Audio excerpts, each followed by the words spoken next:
Hello বন্ধুরা, তোমাদের সাথে আজকে আমি একটা রান্নার রেসিপি শেয়ার করছি। সেটা হচ্ছে কি সিম বাটা।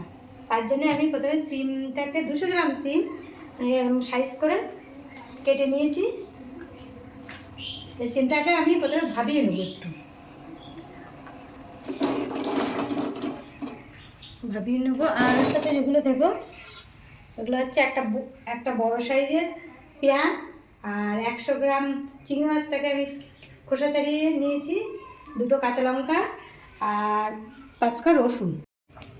তো বন্ধুরা, আমার সিমটা সিদ্ধ হয়ে গেছে। দেখো সিমটা ঠিক এরকম সিদ্ধ হবে। সিমটাকে জল দিয়ে নিলাম। এবারে যেটা করবো সেটা হচ্ছে এটারে আমি বেটে নেব। সিমটা আমার বাটা হয়ে গেছে, দেখো ঠিক এরকম হবে। তো বন্ধুরা, এখানে দেখো পেঁয়াজটাকে আমি এমন করে বেটে নিয়েছি, পেঁয়াজ বাটা। আর এখানে চিংড়ি মাছটা বেটে নিয়েছি, খোসা ছাড়িয়ে চিংড়ি মাছটা বেটে নেবে। আর এখানে রসুন বাটা আর লঙ্কা, আমি 2টো লঙ্কা চিড়ে নিয়েছি। আর এখানে সিমটাকে বেটে নিয়েছি।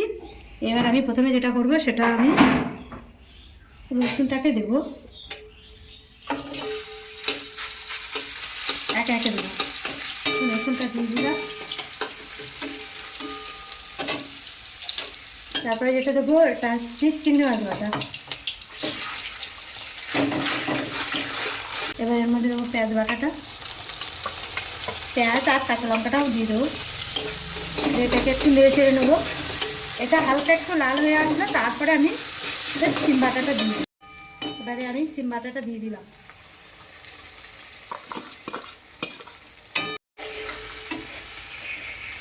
এবারে আমি এর মধ্যে দিয়ে দেবো পরিমাণ মতো লবণ।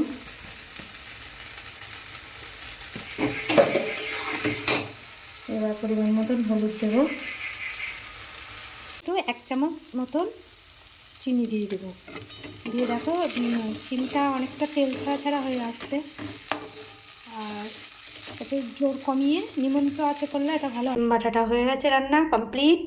গরম গরম ভাতে দারুণ জমবে। কিন্তু তোমরা আমার এই রেসিপিটা অবশ্যই একবার ট্রাই করো।